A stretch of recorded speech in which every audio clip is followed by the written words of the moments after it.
se inscreva no canal, curta e compartilhe. Temos vídeos novos todos os dias, 2 vezes por dia.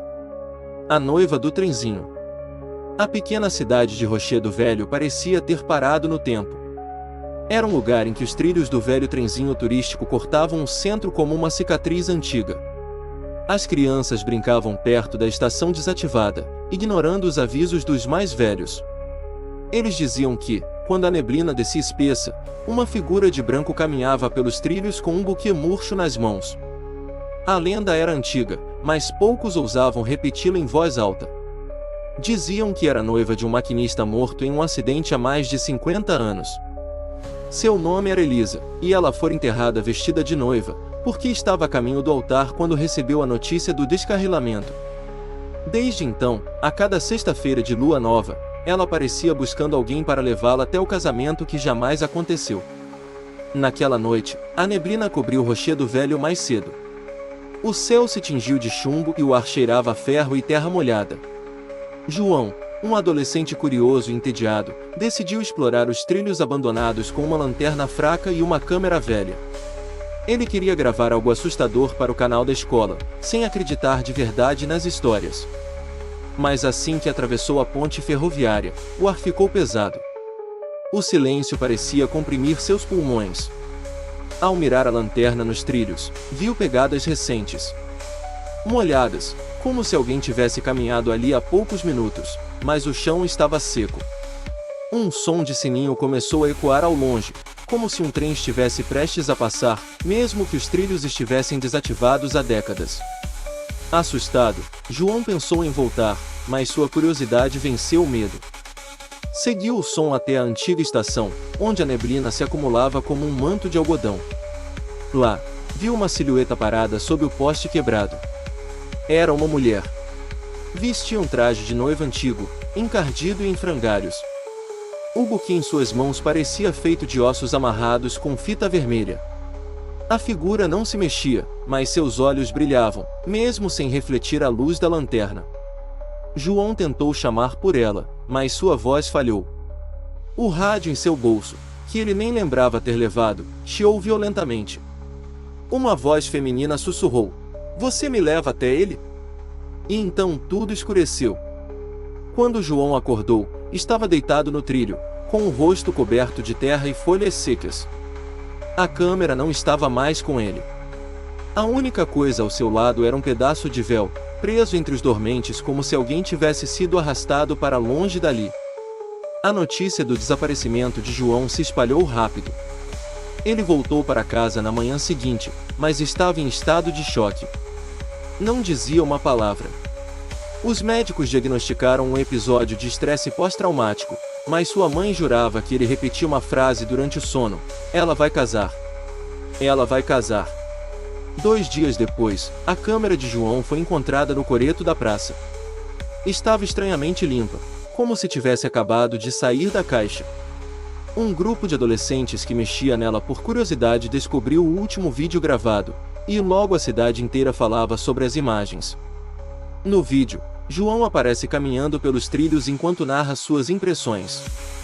De repente, a gravação falha e a tela fica preta por alguns segundos. Quando volta, mostra a noiva parada à sua frente. Seu rosto está desfigurado, e ela parece sorrir com os lábios rasgados até as orelhas. A imagem treme e uma música antiga começa a tocar, vinda de algum lugar fora de quadro. A música é nítida e arrepiante, como uma marcha nupcial distorcida, tocada por um realejo desafinado. Em seguida, a imagem gira rapidamente e mostra João desmaiando. A gravação termina com a câmera sendo erguida por mãos invisíveis, revelando apenas o véu da noiva flutuando no ar. Assustados, os pais exigiram que a prefeitura retirasse os trilhos, culpando o trenzinho maldito por tudo. Mas os operários que tentaram remover os trilhos na semana seguinte sofreram acidentes inexplicáveis. Um deles teve o braço decepado por uma serra que disparou sozinha. Outro desapareceu dentro do túnel que dava para o lado norte da cidade. Mesmo com todos os avisos, a lenda só cresceu. E jovens cada vez mais ousados tentavam registrar a noiva do trenzinho, certos de que era tudo um truque de João ou uma brincadeira elaborada. Foi quando Beatriz, uma das meninas mais populares da escola, resolveu testar a sorte. Ela foi até os trilhos na mesma hora e sob as mesmas condições descritas por João. Levada mais pela fama do que pela fé no sobrenatural, levou uma câmera profissional e até contratou um amigo para operar o drone. Mas o que se seguiu foi ainda mais perturbador. O drone caiu logo após sobrevoar a antiga estação. Beatriz desapareceu da lente da câmera em tempo real, como se tivesse evaporado. O vídeo termina com um quadro congelado do rosto dela, distorcido de pavor, olhando algo atrás da câmera. A imagem estava tremendo tanto que nem os especialistas conseguiram explicar. Dizem que o buquê da noiva é feito com as almas que ela acolhe. Cada flor é uma vida arrancada, e a fita vermelha, um laço de sangue entre os mundos. Desde que Beatriz sumiu, mais pessoas começaram a ouvir a marcha nupcial durante a madrugada. Em vez de esperança, ela trazia desespero. A estação antiga passou a exalar um cheiro de carne podre e flores apodrecidas. Alguns moradores diziam ver a figura da noiva parada na janela da bilheteria, olhando para a cidade, como quem escolhe o próximo convidado para a cerimônia maldita. Ela sempre olhava fixamente, como se buscasse alguém que tivesse feito uma promessa. A professora de história local, Dona Celeste, resolveu investigar o passado de Elisa. Encontrou um registro de casamento cancelado, datado de 1967, e um recorte de jornal sobre o acidente ferroviário que matou o maquinista Osvaldo, noivo da jovem. Ele teria sido visto horas antes do acidente em um bar, dizendo que Elisa estava amaldiçoada e que o casamento jamais aconteceria. Diziam que ela fez um pacto com uma entidade antiga para garantir o amor eterno. Mas o pacto exigia um preço alto, a alma do homem que ela amava e um altar em movimento, o trenzinho. Quando ele morreu, ela enlouqueceu e se jogou nos trilhos com o vestido de noiva. Seu corpo nunca foi encontrado. Agora, cada alma que vê a noiva e aceita seguir com ela é presa no buquê. E aqueles que tentam registrar ou negar sua existência são marcados. Eles começam a ouvir os sininhos, ver o véu ao vento mesmo sem brisa e sentir o peso de um olhar do outro lado do espelho. Um padre foi chamado para exorcizar a estação. Levou crucifixos, água benta e rezou por horas. Ao sair, estava coberto de hematomas e arranhões. Disse que sentiu uma presença feminina que sussurrava: "Você não é ele. Eu quero ele." Era sempre ele. Sempre o noivo. Mas ele jamais chegava. Então ela escolhia outro. A cidade entrou em estado de medo coletivo. Ninguém mais usava os trilhos. As crianças evitavam até desenhar perto da estação. Os casamentos marcados no cartório local foram cancelados. O número de suicídios aumentou discretamente. E todos tinham algo em comum: ouviram a música da noiva dias antes de morrer. João, mesmo mudo, começou a desenhar compulsivamente. Seus desenhos mostravam uma cerimônia em ruínas, com os bancos ocupados por esqueletos, o altar cheio de trilhos e a noiva esperando sozinha. Sempre esperando. Sempre sorrindo. Um grupo de jovens da cidade vizinha tentou filmar um documentário. Chegaram em Rochedo Velho com drones, câmeras, luzes e coragem de sobra. Mas ao final da noite, só o equipamento voltou. Os corpos jamais foram encontrados. Nos vídeos, a noiva aparece várias vezes, sempre mais perto da lente, como se atravessasse camadas de realidade. A única forma de impedir o avanço dela, segundo um manuscrito antigo encontrado por Dona Celeste, seria realizar o casamento inacabado. Mas para isso, alguém precisaria se oferecer como noivo. Voluntariamente. De corpo e alma. João passou a escrever uma única palavra em suas folhas: aceito. Sua mãe tentou interná-lo, mas ele escapou. Caminhou até a estação com um traje antigo de terno branco, que não sabiam de onde veio. Levava um anel no bolso. À meia-noite, a cidade ouviu um som agudo e metálico. O apito do trenzinho.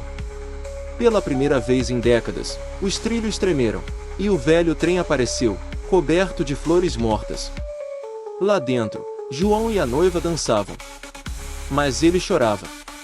E ela sorria com os olhos vazios. Quando o trem partiu, sumiu na neblina. E João nunca mais foi visto.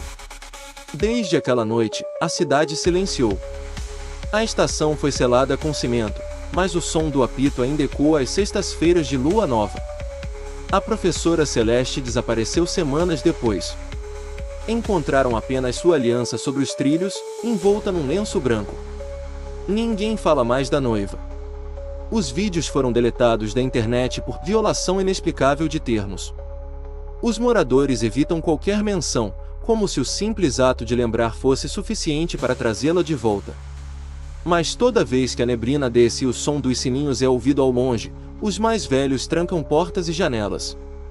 Rezam em voz baixa e deixam flores murchas perto dos trilhos. É o único tributo que pode mantê-la longe por mais um ciclo. O véu da noiva foi visto voando próximo à igreja abandonada na colina. E alguns juram ouvir os votos sussurrados por entre os túmulos. Até que a morte nos una. Até que a eternidade nos aceite. Até que o trilho se feche.